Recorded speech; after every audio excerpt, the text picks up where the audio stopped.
El laberinto de la soledad, por Octavio Paz. 7. 6. De la independencia a la revolución. Las reformas que emprende la dinastía borbónica, en particular Carlos III, sanean la economía y hacen más eficaz el despacho de los negocios, pero acentúan el centralismo administrativo y convierten a Nueva España en una verdadera colonia, esto es, en un territorio sometido a una explotación sistemática y estrechamente sujeto al poder central. El absolutismo de la Casa de Austria tenía otro sentido. Las colonias eran reinos dueños de cierta autonomía y el imperio se asemejaba a un sistema solar. Nueva España, sobre todo en los primeros tiempos, giraba en torno a la corona como un astro menor, más dueño de luz propia, como las otras posesiones y reinos. Los Borbones transformaron a Nueva España, reino vasallo, en simple territorio ultramarino. No bastaron a reanimar a la sociedad colonial la creación de las intendencias, el impulso que se otorgó a la investigación científica, el desarrollo del humanismo, la construcción de obras monumentales de servicio público, ni en fin, el buen gobierno de varios virreyes. La colonia, como la metrópoli, era ya solo forma, cuerpo deshabitado. Desde fines del siglo XVII, los lazos que unían a Madrid con sus posesiones habían cesado de ser los armoniosos que unen entre sí a un organismo viviente. El imperio se sobrevive gracias a la perfección y complejidad de su estructura, a su grandeza física y a la inercia, gracias también a las querellas que dividen a sus rivales. Y la reforma de Carlos III muestra hasta qué punto la mera acción política es insuficiente si no está precedida por una transformación de la estructura misma de la sociedad y por un examen de los supuestos que la fundan. Se repite que el siglo XVIII prepara el movimiento de independencia. En efecto, la ciencia y la filosofía de la época, a través de la reforma de la escolástica que intentan hombres como Francisco Javier Clavijero, o del pensamiento y la acción de otros como Benito Díaz de Gamarra y Antonio Alzate, constituyen los necesarios antecedentes intelectuales del grito de Dolores. Mas se olvida que la independencia sobreviene cuando ya nada nos unía a España, excepto la inercia. Esa inercia terrible del agonizante que inmoviliza su mano en un gesto duro, de garra, como para asir un minuto más la vida. Pero la vida lo deserta, con un último y brusco movimiento. Nueva España, en tanto que creación universal, en tanto que orden vivo y no máscara del orden, se extingue cuando deja de alimentarla una fe. Sor Juana, incapaz de resolver en una forma creadora y orgánica el conflicto entre su curiosidad intelectual y los principios religiosos de la época, renuncia y muere, ejemplarmente. Con menos ejemplaridad, la sociedad colonial se arrastra por un siglo todavía, defendiéndose con estéril tenacidad. La independencia ofrece la misma ambigua figura que la conquista. La obra de Cortés es precedida por la síntesis política que realizan en España los reyes católicos y por la que inician en Mesoamérica los aztecas. La independencia se presenta también como un fenómeno de doble significado: disgregación del cuerpo muerto del imperio y nacimiento de una pluralidad de nuevos estados.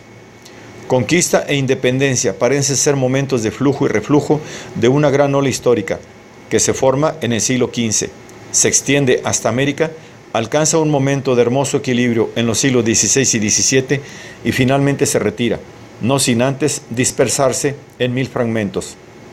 Confirma esta imagen el filósofo José Gauss cuando divide el pensamiento moderno en lengua española en dos porciones: la propiamente peninsular, que consiste en una larga reflexión sobre la decadencia española, y la hispanoamericana, que es, más que una meditación, un alegato en favor de la independencia y una búsqueda de nuestro destino. El pensamiento español se vuelve sobre el pasado y sobre sí mismo, para investigar las causas de la decadencia o para aislar, entre tanta muerte, los elementos todavía vivos que den sentido y actualidad al hecho, extraño entre todos, de ser español. El hispanoamericanismo principia como una justificación de la independencia, pero se transforma casi inmediatamente en un proyecto. América no es tanto una tradición que continuar como un futuro que realizar. Proyecto y utopía son inseparables del pensamiento hispanoamericano, desde fines del siglo XVIII hasta nuestros días. Elegía y crítica lo son del peninsular, incluyendo a Unamuno, el poeta elegíaco, y a Ortega y Gasset, el filósofo crítico. En los países suramericanos es más perceptible la dualidad anterior. La personalidad de los dirigentes es más neta y más radical su oposición a la tradición hispánica. Aristócratas, intelectuales y viajeros cosmopolitas no solamente conocen las nuevas ideas, sino que frecuentan a los nuevos hombres y a las nuevas sociedades. Miranda participa en la Revolución Francesa y combate en Barney. Bello vive en Londres. Los años de aprendizaje de Bolívar transcurren en esa atmósfera que prepara a los héroes y a los príncipes. Desde niño se le educa para libertar y para gobernar. Nuestra revolución de independencia es menos brillante, menos rica en ideas y frases universales y más determinada por las circunstancias locales. Nuestros caudillos, sacerdotes humildes y oscuros capitanes, no tienen una noción tan clara de su obra. En cambio, poseen un sentido más profundo de la realidad y escuchan mejor lo que, a media voz y en cifra, les dice el pueblo. Estas diferencias influyen en la historia posterior de nuestros países. La independencia suramericana se inicia con un gran movimiento continental. San Martín libera medio continente, Bolívar otro medio. Se crean grandes estados, confederaciones, anfictionías. Se piensa que la emancipación de España no acarreará la desmembración del mundo hispánico. Al poco tiempo, la realidad hace astillas todos esos proyectos. El proceso de disgregación del Imperio Español se mostró más fuerte que la clarividencia de Bolívar. En suma, en el movimiento de independencia pelean dos tendencias opuestas. Una, de origen europeo, liberal y utópica, que concibe a la América española como un todo unitario, asamblea de naciones libres. Otra, tradicional, que rompe lazos con la metrópoli solo para acelerar el proceso de dispersión del imperio. La independencia hispanoamericana, como la historia entera de nuestros pueblos, es un hecho ambiguo y de difícil interpretación, porque, una vez más, las ideas enmascaran a la realidad en lugar de desnudarla y expresarla. Los grupos y clases que realizan la independencia en Sudamérica pertenecían a la aristocracia feudal nativa. Eran los descendientes de los colonos españoles colocados en situación de inferioridad frente a los peninsulares. La metrópoli, empeñada en una política proteccionista, por una parte impedía el libre comercio de las colonias y obstruía su desarrollo económico y social por medio de trabas administrativas y políticas.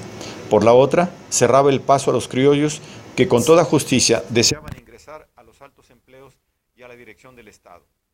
Así pues, la lucha por la independencia tendía a liberar a los criollos de la momificada burocracia peninsular, aunque en realidad no se proponía cambiar la estructura social de las colonias. Cierto, los programas y el lenguaje de los caudillos de la independencia recuerdan al de los revolucionarios de la época. Eran sinceros, sin duda. Aquel lenguaje era moderno, eco de los revolucionarios franceses y, sobre todo, de las ideas de la independencia norteamericana. Pero en la América sajona, esas ideas expresaban realmente a grupos que se proponían transformar el país conforme a una nueva filosofía política. Y aún más, con esos principios no intentaban cambiar un estado de cosas por otro, sino, diferencia radical, crear una nueva nación.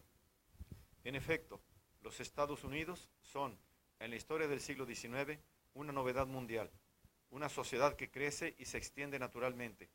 Entre nosotros, en cambio, una vez consumada la independencia, las clases dirigentes se consolidan como las herederas del viejo orden español. Rompen con España, pero se muestran incapaces de crear una sociedad moderna. No podía ser de otro modo, ya que los grupos que encabezaron el movimiento de independencia no constituían nuevas fuerzas sociales, sino la prolongación del sistema feudal. La novedad de las nuevas naciones hispanoamericanas es engañosa. En verdad, se trata de sociedades en decadencia o en forzada inmovilidad, supervivencias y fragmentos de un todo deshecho. El imperio español se dividió en una multitud de repúblicas por obra de las oligarquías nativas, que en todos los casos favorecieron e impulsaron el proceso de desintegración.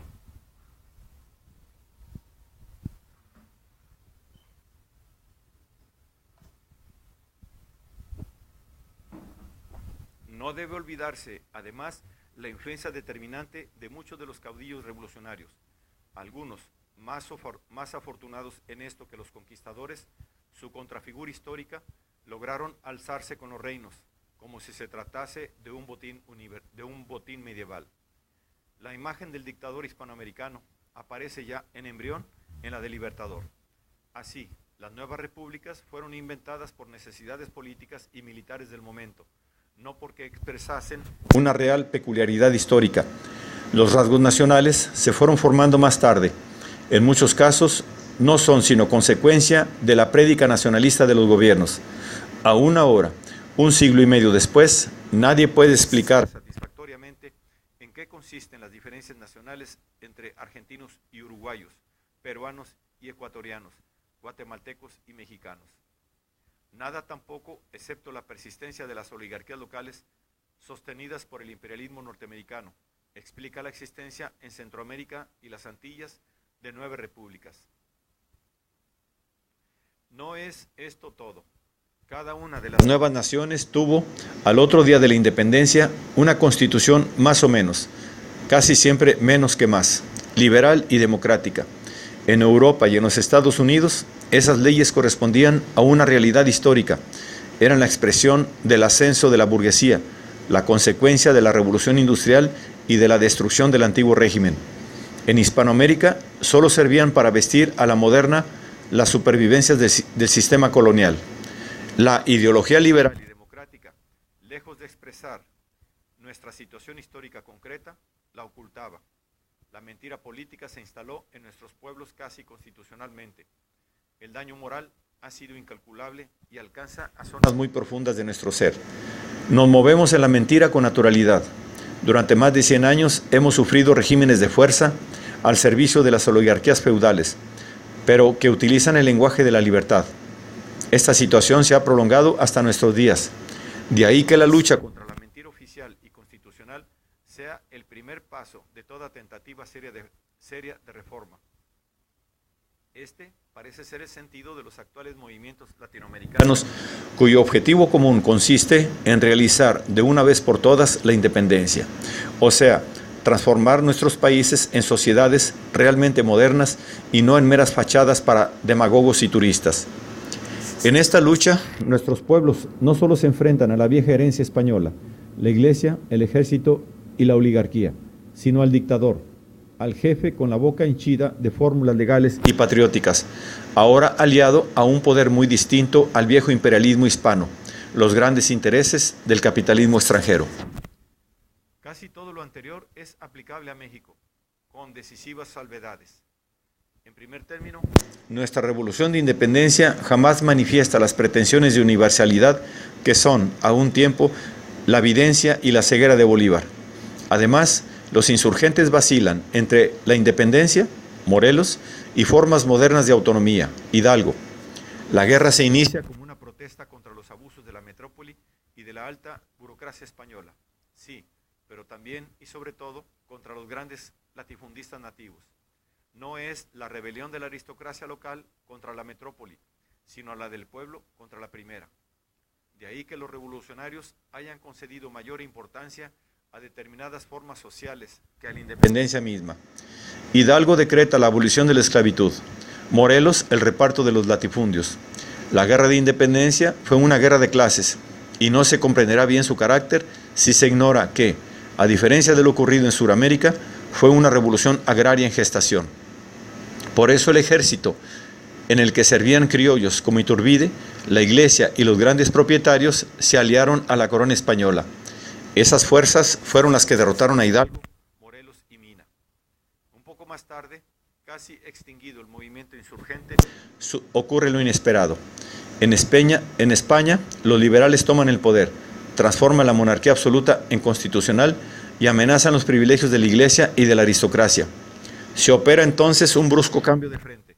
Ante este nuevo peligro exterior, el alto clero, El alto clero, los grandes terratenientes, la burocracia y los militares criollos buscan la alianza con los restos de los insurgentes y consuman la independencia.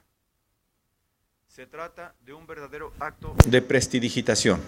La separación política de la metrópoli se realiza en contra de las clases que habían luchado por la independencia. El virreinato de Nueva España se transforma en el Imperio Mexicano. Iturbide, el antiguo general realista, se convierte en Agustín I. Al poco tiempo, una rebelión lo derriba. Se inicia la era de los pronunciamientos. Durante más de un cuarto de siglo, en una lucha confusa que no excluye las alianzas transitorias, los cambios de bando y aún las traiciones, los liberales intentan consumar la ruptura con la tradición colonial. En cierto modo, son los continuadores de los primeros caudillos, Hidalgo y Morelos. Sin embargo, su crítica al orden de cosas no se dirige tanto a cambiar la realidad como la legislación. Casi todos piensan, con un optimismo heredado de la enciclopedia, que basta con decretar nuevas leyes para que la realidad se transforme. Ven en los Estados Unidos un modelo y creen que su prosperidad se debe a la excelencia de las instituciones republicanas. De ahí su federalismo, por oposición al centralismo de los conservadores. Todos esperan una constitución democrática, al limitar el poder temporal de la Iglesia y acabar con los privilegios de la aristocracia terrateniense. Producirá casi automáticamente una nueva clase social, la burguesía. Los liberales no solo tienen que luchar contra los conservadores, sino que deben contar con los militares, que cambian de bando según sus intereses.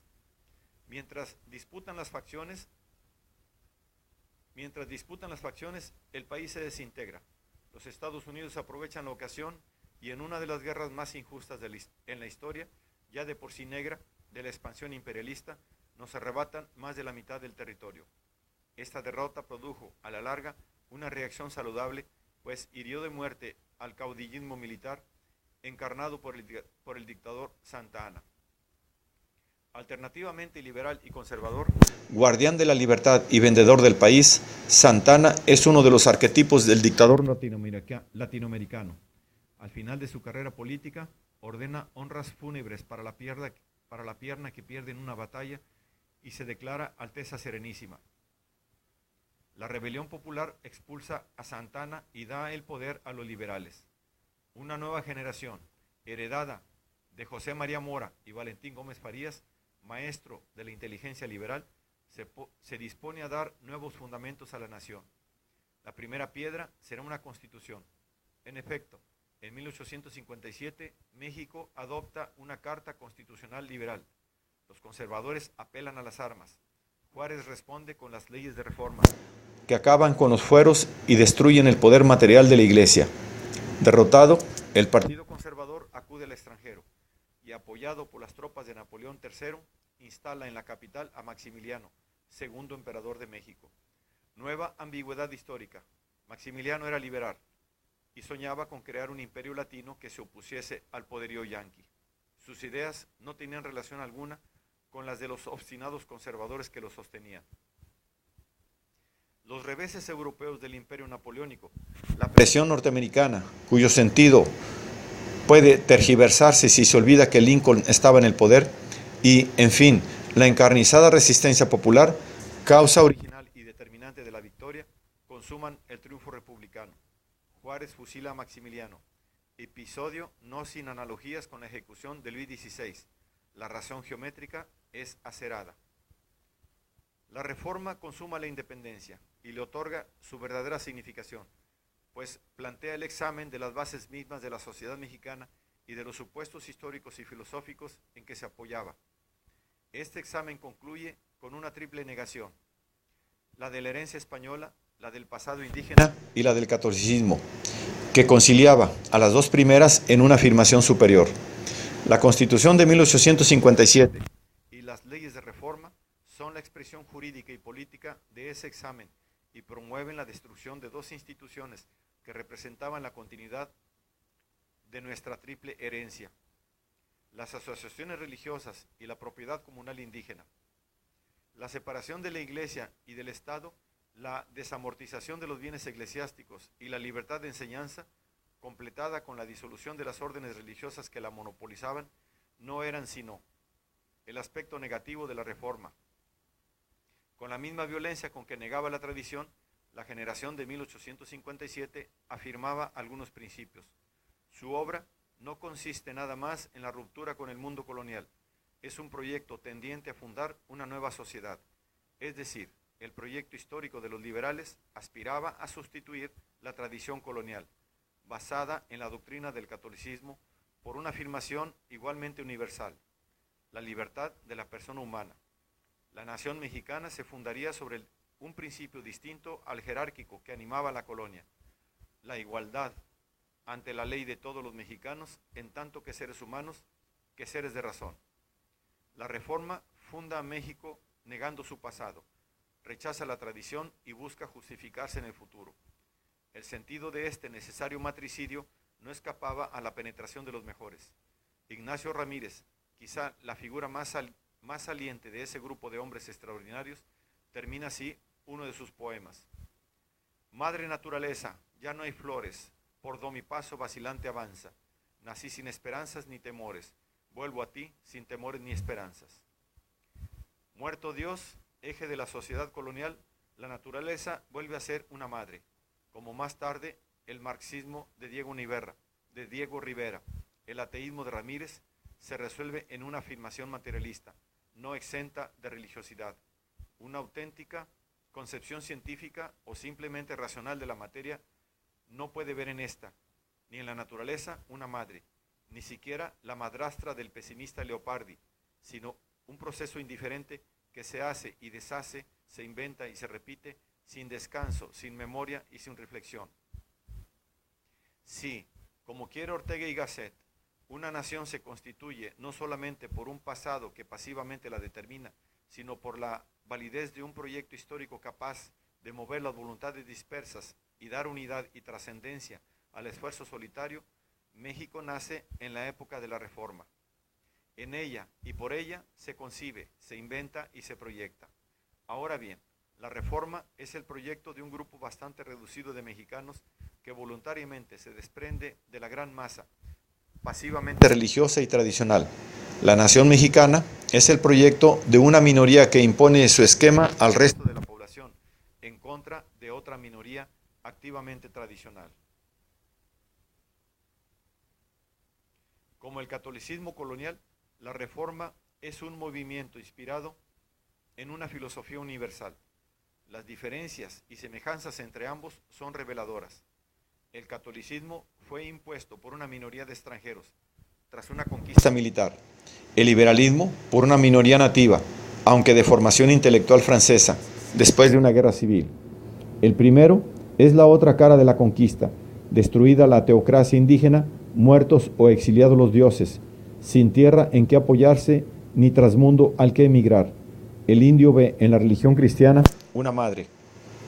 Como todas las madres, es entraña, reposo, regreso a los orígenes y, asimismo, boca que devora, señora que mutila y castiga, madre terrible. El liberalismo es una crítica del orden antiguo y un proyecto de pacto social. No es una religión, sino una ideología utópica. No consuela, combate, sustituye la noción de más allá por la de un futuro terrestre. Afirma al hombre, pero ignora una mitad del hombre, esa que se expresa en los mitos, la comunión, el festín, el sueño, el erotismo. La Reforma es, ante todo, una negación y en ella reside su esperanza. Pero lo que afirmaba esa negación, los principios del liberalismo europeo, eran ideas de una hermosura precisa, estéril y a la postre vacía. La geometría no sustituye a los mitos. Para que el esquema liberal se convirtiese en verdad en un proyecto nacional, necesitaba lograr la adhesión de todo el país a las nuevas formas políticas, pero la Reforma oponía a una afirmación muy concreta y particular. Todos los hombres son hijos de Dios, afirmación que permitía una relación entrañable y verdaderamente filial entre el cosmos y la criatura, un postulado abstracto, la igualdad de los hombres ante la ley. La libertad y la igualdad eran y son conceptos vacíos, ideas sin más contenido histórico concreto que el que le prestan las relaciones sociales como ha mostrado Marx. Y ya se sabe en qué se convirtió esa igualdad abstracta y cuál fue el significado real de la libertad vacía. Por otra parte, al fundar a México sobre una noción general del hombre y no sobre la situación real de los habitantes de nuestro territorio, se sacrificaba la realidad a las palabras y se entregaba a los hombres de carne a la voracidad de los más fuertes. Contra las previsiones de los más lúcidos, la revolución liberal no provoca el nacimiento de una burguesía fuerte, en cuya acción todos, hasta Justo Sierra, veían la única esperanza de México. Por el contrario, la venta de los bienes de la Iglesia y la desaparición de la propiedad comunal indígena, que había resistido precariamente 3 siglos y medio de abusos y acometidas de encomenderos y hacendados, acentúa el carácter feudal de nuestro país. Y esta vez en provecho de un grupo de especuladores, que constituiría la aristocracia del nuevo régimen.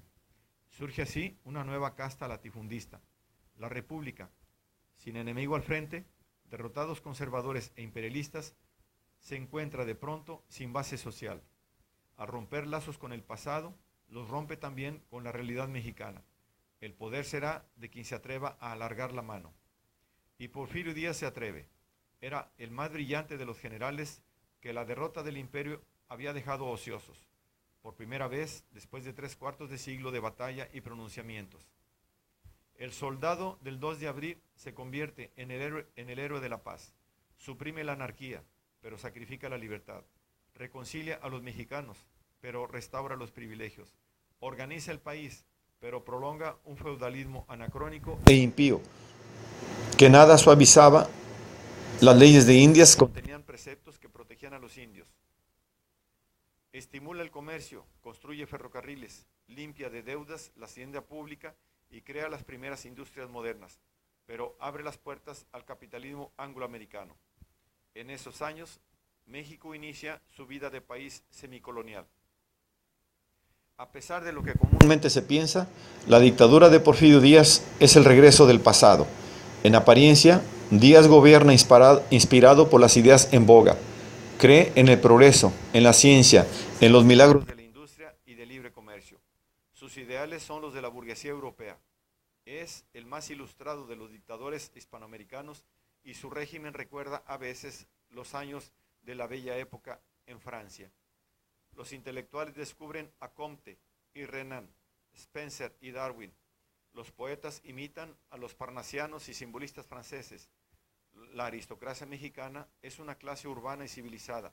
La otra cara de la medalla es muy distinta. Esos grandes señores amantes del progreso y la ciencia no son industriales ni hombres de empresa.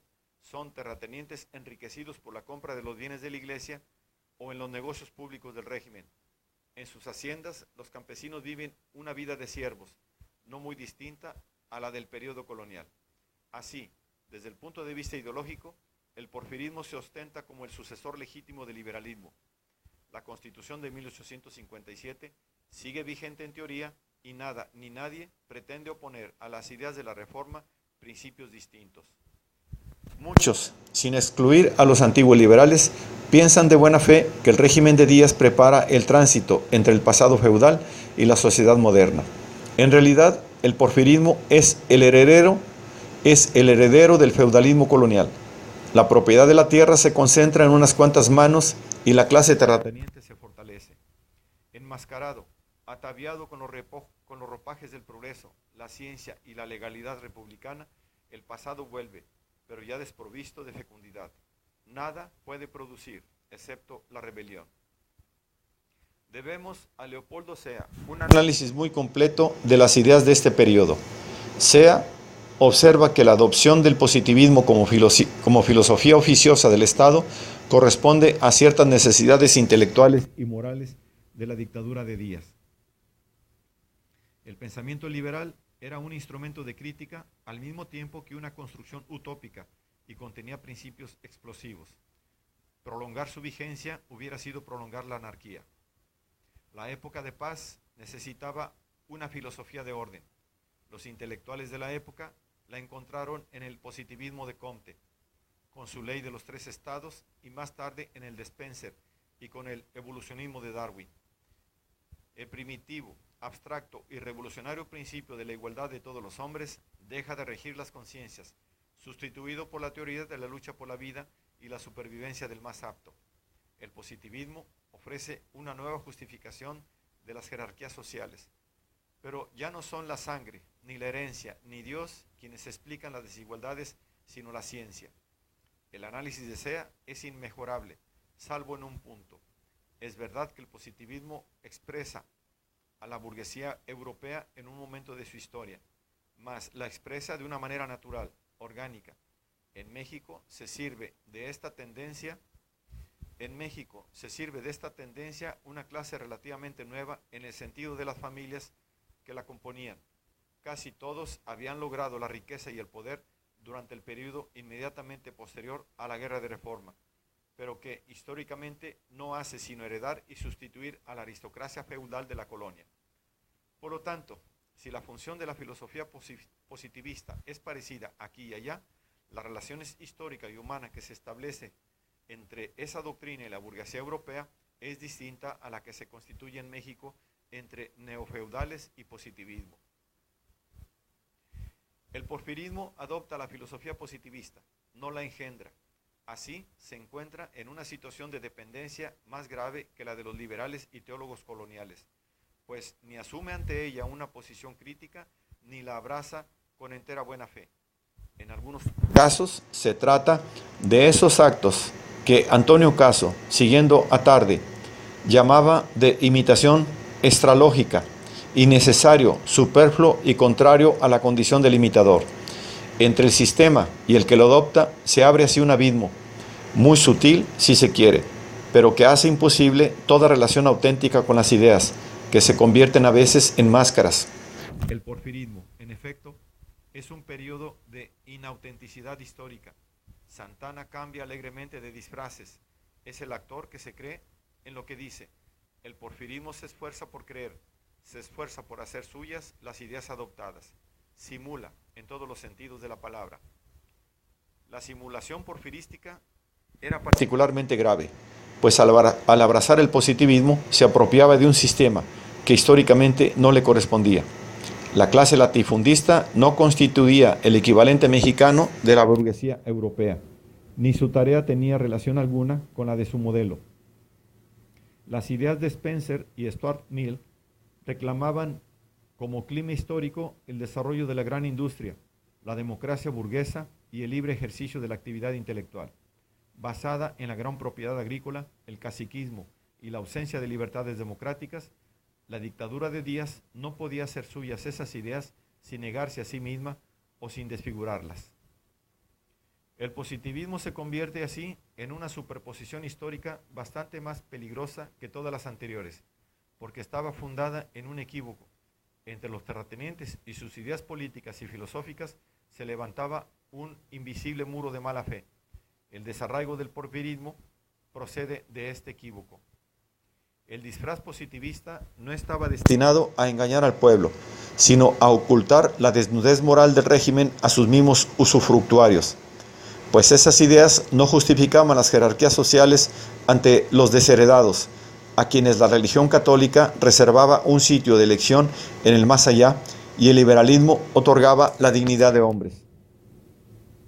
La nueva filosofía no tenía nada que ofrecer a los pobres.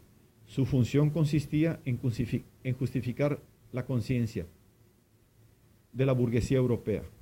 En México, el sentimiento de culpabilidad de la burguesía europea se teñía de un matiz particular, por una doble razón histórica.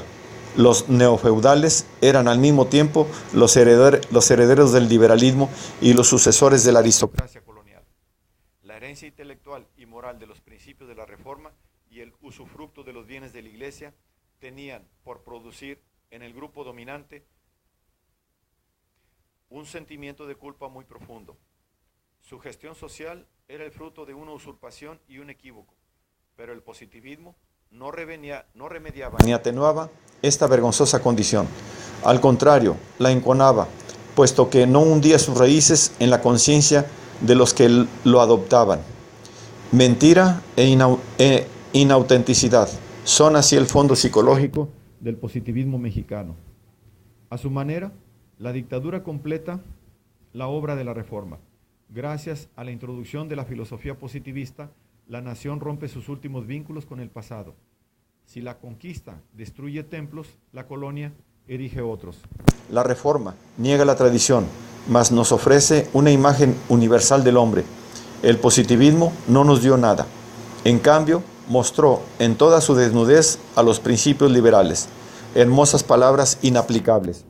El esquema de la reforma, el gran proyecto histórico mediante el cual México se fundaba a sí mismo como una nación destinada a realizarse en ciertas verdades universales, quedaba reducido a sueño y utopía, y sus principios y leyes se convierten en un armazón rígido que ahoga nuestra espontaneidad y mutila nuestro ser.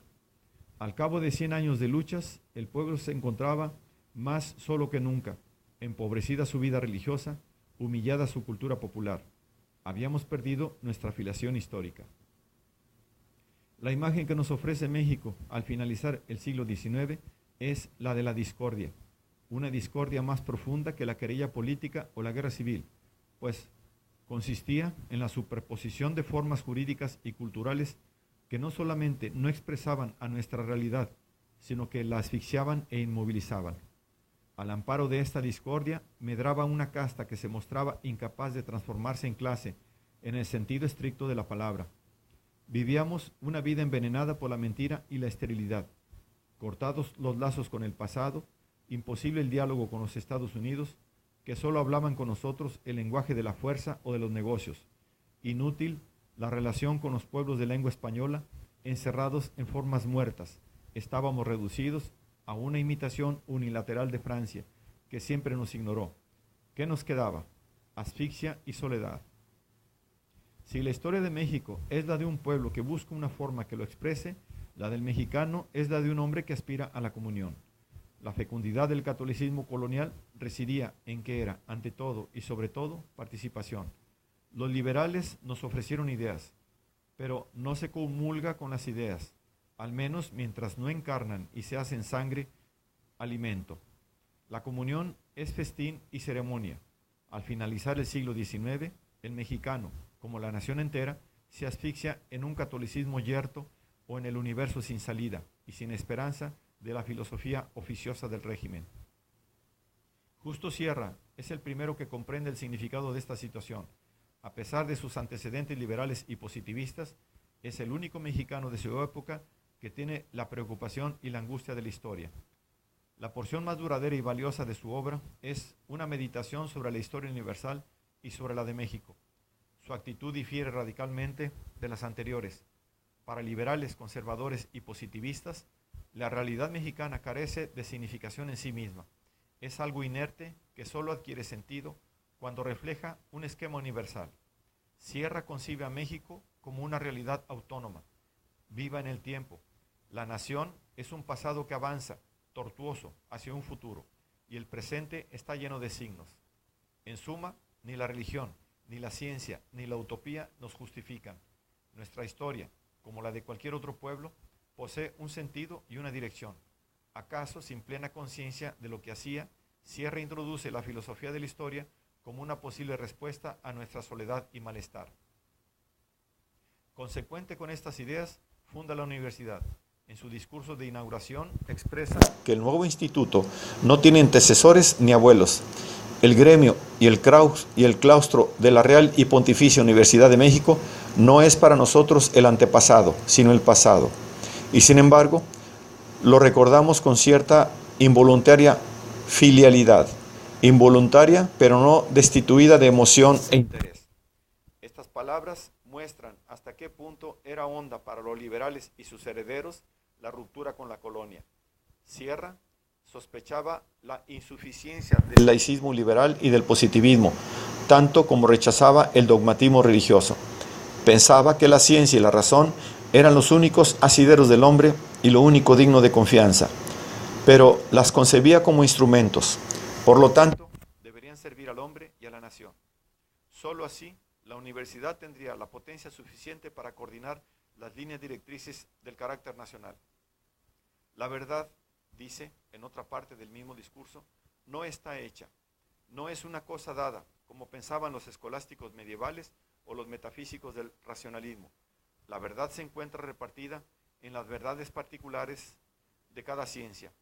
Reconstruirla era una de las tareas de la época. Sin nombrarla, invocaba la filosofía, ausente de la enseñanza positivista. El positivismo iba a enfrentarse a nuevas doctrinas. Las palabras del ministro de Instrucción Pública inauguraban otro capítulo de la historia de las ideas en México, pero no era él quien iba a escribirlo, sino un grupo de jóvenes: Antonio Caso, José Vasconcelos, Alfonso Reyes y Pedro Enríquez Ureña. Ellos acometen la crítica del positivismo y lo llevan a su final descrédito. Su inquietud intelectual coincide con una búsqueda más dramática, la que hace el país de sí mismo en la lucha civil.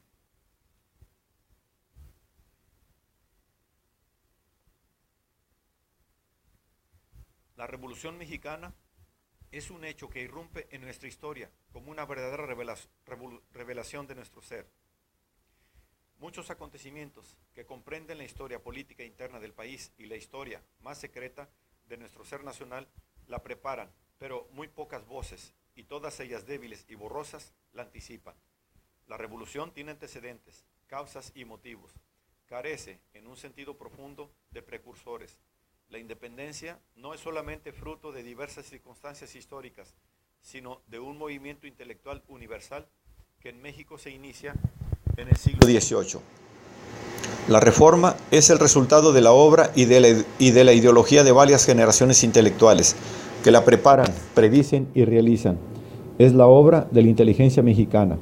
La revolución se presenta al principio por una exigencia de verdad y limpieza en los métodos democráticos, según puede verse en el Plan de San Luis, 5 de octubre de 1910. Lentamente, en plena lucha o ya en el poder, el movimiento se encuentra y define, y esta ausencia de programa previo le otorga originalidad y autenticidad populares. De ahí provienen su grandeza y sus debilidades. Entre los precursores de la revolución se acostumbra a citar un grupo disperso y aislado: Andrés Molina Enríquez, Filomeno Mata, Paulino Martínez, Juan Saravia, Antonio Villarreal, Ricardo y Enrique Flores Magón. Ninguno de ellos era verdaderamente un intelectual. Quiero decir, un hombre que se hubiese planteado de un modo cabal la situación de México como un problema y ofreciese un nuevo proyecto histórico. Molina Enríquez tuvo una idea clara del problema agrario, pero no creo que sus observaciones hayan sido aprovechadas por los revolucionarios sino tardíamente, en una época posterior al Plan de Ayala, 25 de noviembre de 1911, documento político que condena las aspiraciones de los zapatistas. La influencia de Flores Magón, uno de los hombres más puros del movimiento obrero mexicano, no se advierte en nuestras leyes obreras. El anarquismo de Flores Magón estaba alejado necesariamente de nuestra revolución, aunque el movimiento sindical mexicano se inicie influido por las ideas anarcosindicalistas. La independencia y más acentuadamente la reforma son movimientos que reflejan, prolongan y adaptan ideologías de la época. Silva Herzog dice al respecto: nuestra revolución no tuvo nada en común con la revolución rusa, ni siquiera en la superficie. Fue antes que ella. ¿Cómo pudo entonces haberla imitado? En la literatura revolucionaria de México, desde fines del siglo pasado hasta 1917, no se usa la terminología socialista europea.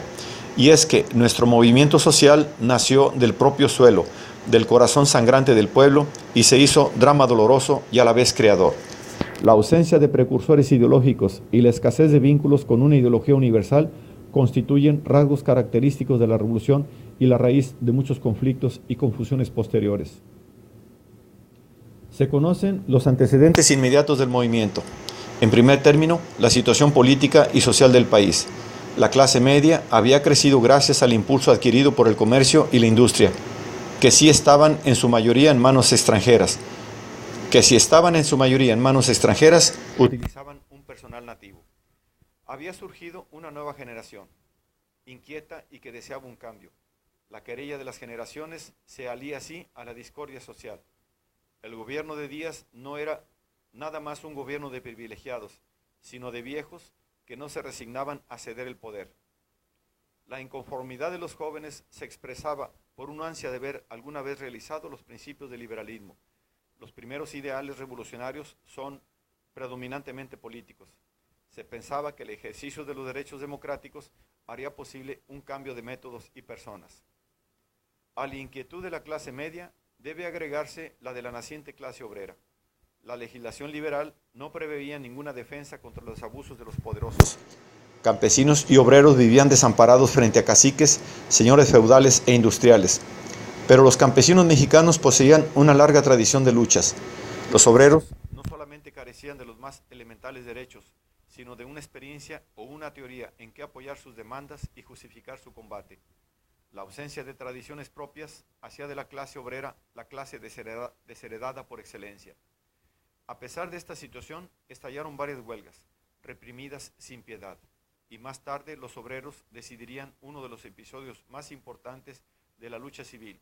Sus líderes se alían a Carranza y firman el pacto de la Casa del Obrero Mundial y el Movimiento Constitucionalista, 17 de febrero de 1915.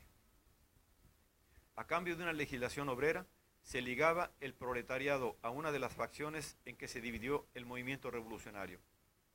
Desde entonces, la clase obrera ha dependido, más o menos estrechamente, de los gobiernos revolucionarios, circunstancia de capital importancia para entender al México de nuestros días, según se verá más adelante. Otra circunstancia favorable al desarrollo de la revolución era la situación internacional del gobierno de Díaz.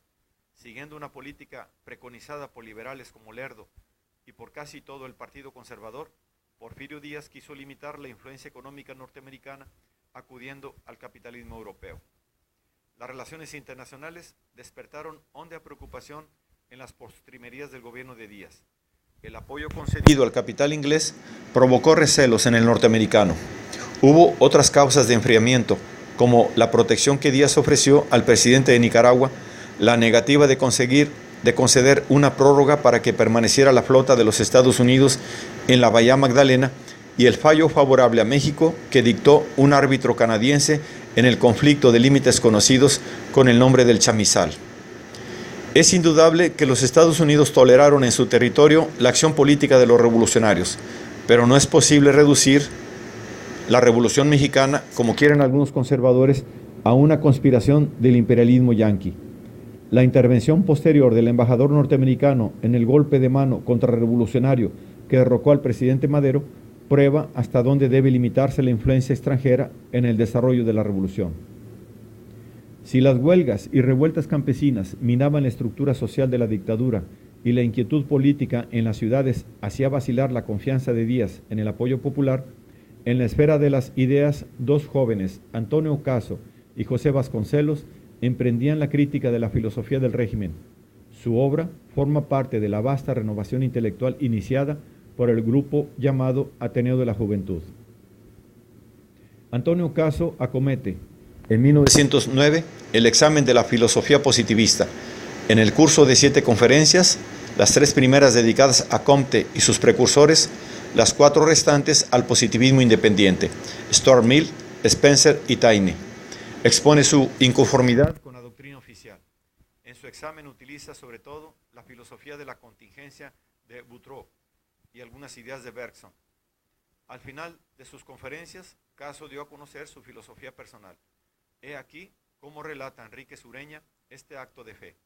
Caso, ante la inminente invasión del pragmatismo y tendencias afines, se postula intelectualista, haciendo el elogio de los grandes metafísicos constructores, Platón, Spinoza, Hegel, y a la vez se declara idealista en cuanto al problema del conocimiento.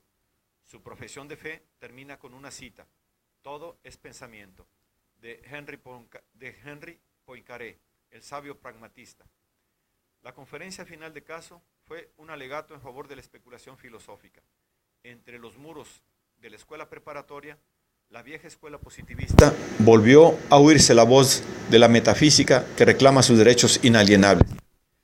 Vasconcelos era anti-intelectualista, filósofo de la intuición, considera que la emoción es la única facultad capaz de aprender el objeto. El conocimiento es una visión total e instantánea de la realidad.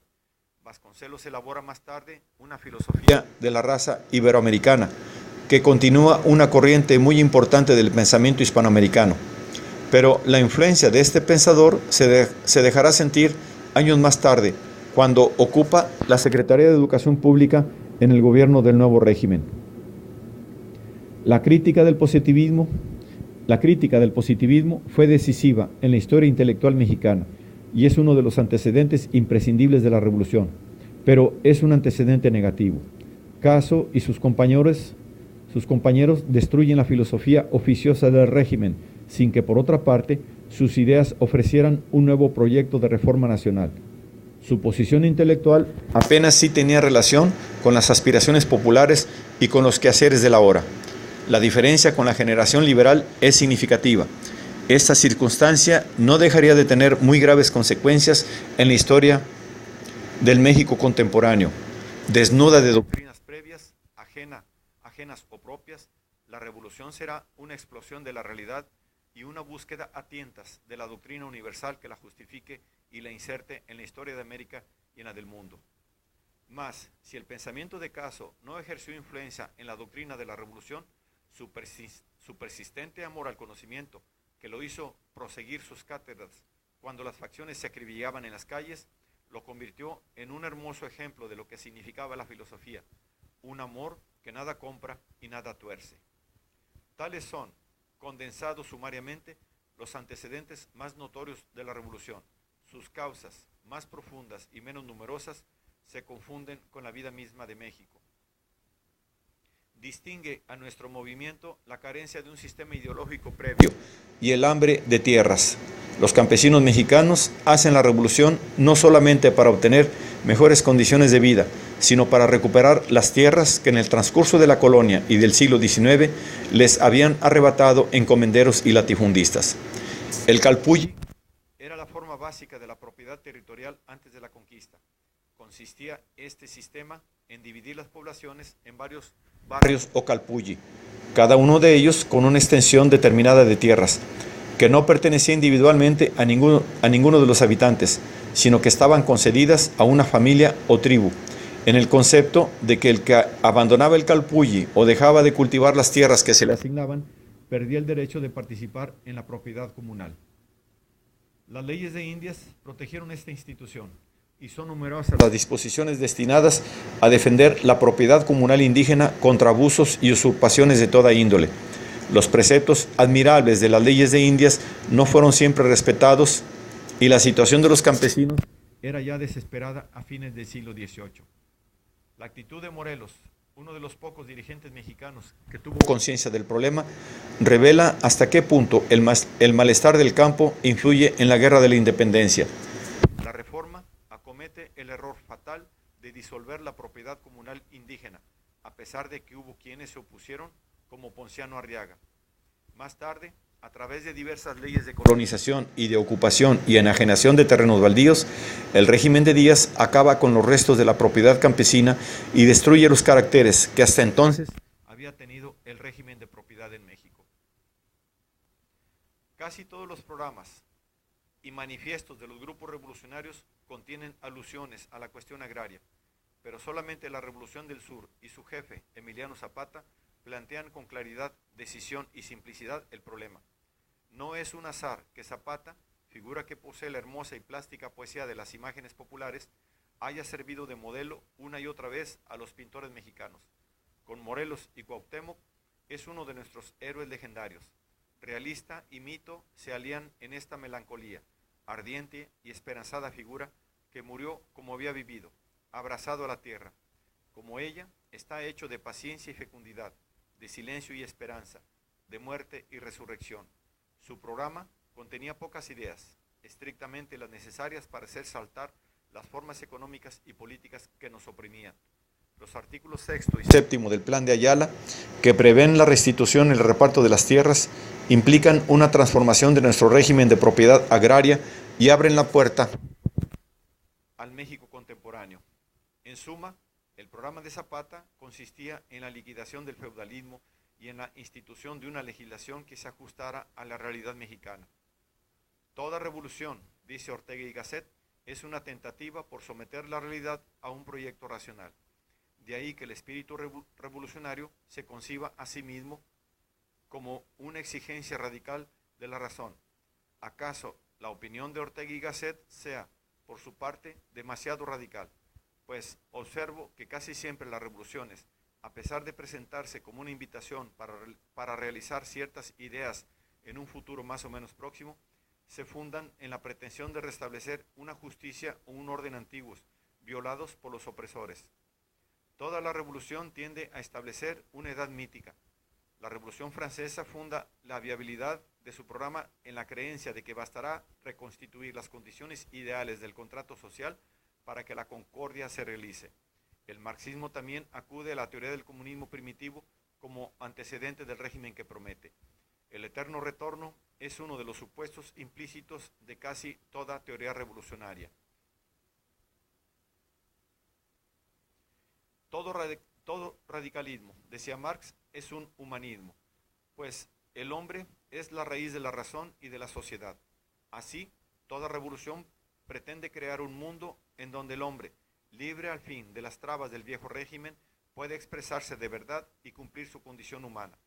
El hombre es un ser que solo se realizará, que solo será el mismo en la sociedad revolucionaria, y esa sociedad funda sus esperanzas en la naturaleza misma del hombre, que no es algo dado y estático, sino que consiste en una serie de posibilidades frustradas por un régimen que lo mutila.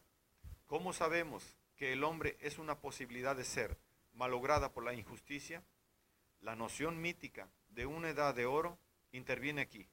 Hubo una vez, en alguna parte del mundo y en algún momento de la historia, un estado social que permitía al hombre expresarse y realizarse. Esa edad prefigura y profetiza la nueva que el revolucionario se propone crear.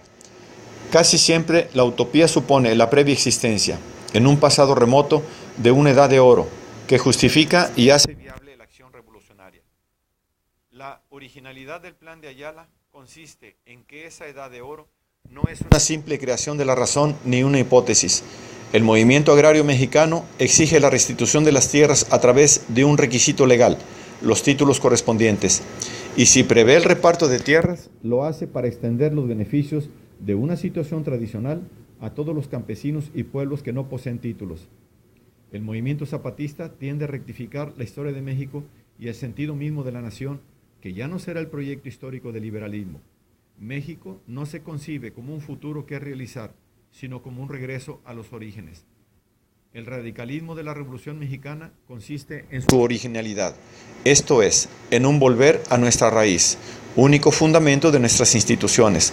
Al hacer del calpulli el elemento básico de nuestra organización económica y social, el zapatismo no solo rescataba la parte válida de la tradición colonial, sino que afirmaba que toda construcción política de veras fecunda debería partir de la porción más antigua, estable y duradera de nuestra nación, el pasado indígena. El tradicionalismo de Zapata muestra la profunda conciencia histórica de este hombre, aislado en su pueblo y en su raza. Su aislamiento no le permitió acceder a las ideas que manejaban los periodistas y tinterillos de la época, en busca de generales que asesorar.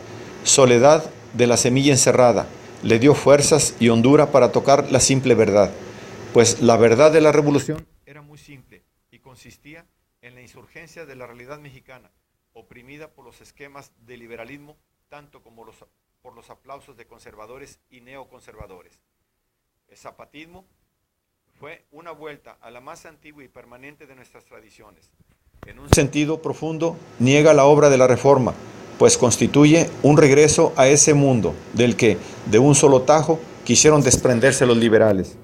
La revolución se convierte en una tentativa por reintegrarnos a nuestro pasado, o como diría Leopoldo Sea, por asimilar nuestra historia, por hacer de ella algo vivo, un pasado hecho ya presente.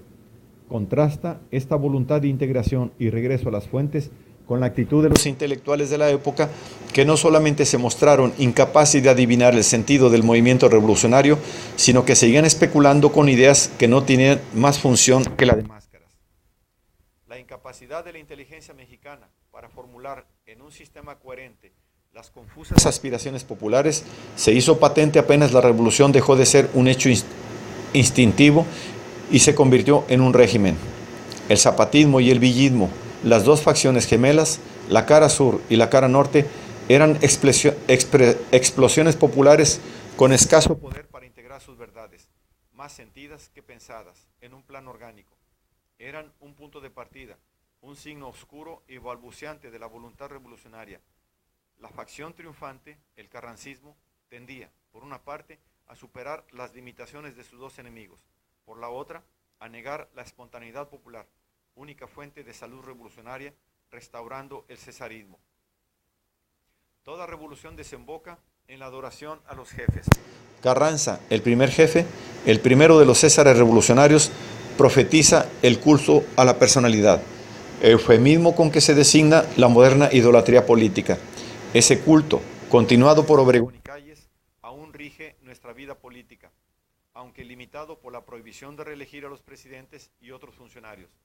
Al mismo tiempo, los revolucionarios que rodeaban a Carranza, especialmente Luis Cabrera, uno de los hombres más lúcidos del periodo revolucionario, se esfuerzan por articular y dar coherencia a las instintivas reivindicaciones populares. En ese momento se hizo patente la insuficiencia ideológica de la revolución. El resultado fue un compromiso, la Constitución de 1917.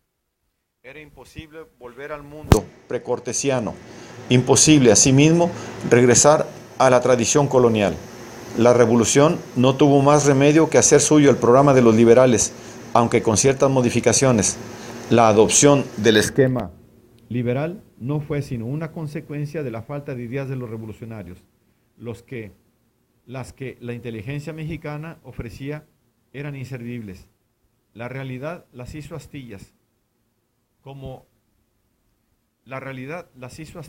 antes siquiera de que la historia las pusiese a prueba. La permanencia del programa liberal, con su división clásica de poderes inexistentes en México, su federalismo teórico y su ceguera ante nuestra realidad, abrió nuevamente la puerta a la mentira y la inautenticidad. No es extraño, por lo tanto, que buena parte de nuestras ideas políticas sigan siendo palabras destinadas a ocultar y oprimir nuestro verdadero ser. Por otra parte, la influencia del imperialismo frustró en parte la posibilidad de desarrollo de una burguesía nativa que sí hubiera hecho viable el esquema liberal. La restauración de la propiedad comunal entrañaba la liquidación del feudalismo y debería haber determinado el acceso al poder de la burguesía. Nuestra evolución hubiese seguido así los mismos pasos que la de Europa, pero nuestra marcha es excéntrica. El imperialismo no nos dejó acceder a la normalidad histórica y las clases dirigentes de México no tienen más misión que colaborar como administradoras o asociadas con un poder extraño. Y en esta situación de ambigüedad histórica reside el peligro de un neoporfirismo. Banqueros e intermediarios pueden apoderarse del Estado. Su función no sería diversa a la de los latifundistas porfirianos. Como ellos, serían herederos de un movimiento revolucionario. Gobernarían al país con la máscara de la revolución, como Díaz lo hizo con la del liberalismo. Solo que en esta ocasión sería difícil echar mano de una filosofía que cumpla la función del positivismo. Ya no hay ideas hechas en nuestro mundo. Si se contempla la Revolución Mexicana desde las ideas esbozadas en este ensayo, se advierte que consiste en un movimiento tendente a reconquistar nuestro pasado, asimilarlo y hacerlo vivo en el presente. Y esta voluntad de regreso, fruto de la soledad y de la desesperación, es una de las fases de esa dialéctica de soledad y comunión, de reunión y separación, que parece presidir toda nuestra vida histórica. Gracias a la revolución, el mexicano quiere reconciliarse con su historia y con su origen. De ahí que nuestro movimiento tenga un carácter al mismo tiempo desesperado y redentor. Si estas palabras, gastadas por tantos sabios, guardan aún algún significado para nosotros, quiere decir que el pueblo se rehúsa a toda ayuda exterior, a todo esquema propuesto desde afuera y sin relación profunda con su ser, y se vuelve sobre sí mismo. La desesperación, el rehusarse a ser salvado por un proyecto ajeno a su historia, es un movimiento del ser que se desprende de todo consuelo y se adentra en su propia intimidad. Está solo. Y en este mismo instante, esa soledad se resuelve en tentativa de comunión. Nuevamente, desesperación y soledad, redención y comunión, son términos equivalentes. Es notable cómo, a través de una búsqueda muy lenta y pródiga en confusiones, la revolución cristaliza. No es un esquema que un grupo impone a la realidad, sino que ésta, como querían los románticos alemanes, se manifiesta y empieza a adquirir forma en varios sitios, encarnando en grupos antagónicos y en horas diversas. Y solo hasta ahora es posible ver que forman parte de un mismo proceso figuras tan opuestas como Emiliano Zapata y Venustiano Carranza, Luis Cabrera y José Vasconcelos, Francisco Villa y Álvaro Obregón, Francisco I. Madero y Lázaro Cárdenas, Felipe Ángeles y Antonio Díaz Soto y Gama. Si se compara a los protagonistas de la Reforma con los de la Revolución, se advierte, amén de la claridad de ideas de los primeros y de la confusión de los segundos, que la eminencia de los liberales no redime de cierta sequedad, que los ha hecho figuras respetables, pero oficiales, héroes de oficina pública, en tanto que la brutalidad y safiedad de muchos de los caudillos revolucionarios no les ha impedido convertirse en mitos populares. Villa cabalga todavía en el norte, en canciones y corridos. Zapata muere en cada feria popular. Madero se asoma a los balcones agitando la bandera nacional. Carranza y Obregón viajan aún en aquellos trenes revolucionarios, en un ir y venir por todo el país, alborotando los gallineros femeninos y arrancando a los jóvenes de la casa paterna. Todos lo siguen. ¿A dónde? Nadie lo sabe. Es la revolución, la palabra mágica, la palabra que va a cambiarlo todo y que nos va a dar una alegría inmensa y una muerte rápida. Por la revolución, el pueblo mexicano se adentra en sí mismo, en su pasado y en su sustancia, para extraer de su intimidad, de su entraña, su filiación. De ahí su fertilidad, que contrasta con la pobreza de nuestro siglo XIX. Pues la fertilidad cultural y artística de la revolución depende de la profundidad con que sus héroes, sus mitos y sus bandidos marcaron para siempre la sensibilidad y la imaginación de todos los mexicanos. La revolución es una súbita inmersión de México en su propio ser. De su fondo y entraña extrae, casi a ciegas, los fundamentos del nuevo Estado, vuelta a la tradición, reanudación de los lazos con el pasado, rotos por la reforma y la dictadura. La revolución es una búsqueda de nosotros mismos y un regreso a la madre. Y por eso también es una fiesta, la fiesta de las balas, para emplear la expresión de Martín Luis Guzmán.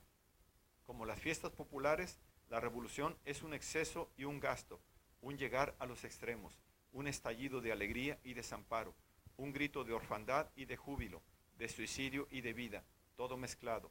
Nuestra revolución es la otra cara de México, ignorada por la reforma y humillada por la dictadura, no la cara de la cortesía, el disimulo, la forma lograda a fuerza de mutilaciones y mentiras, sino el rostro brutal y resplandeciente de la fiesta y la muerte, del mitote y el balazo, de la feria y el amor, que es rapto y tiroteo.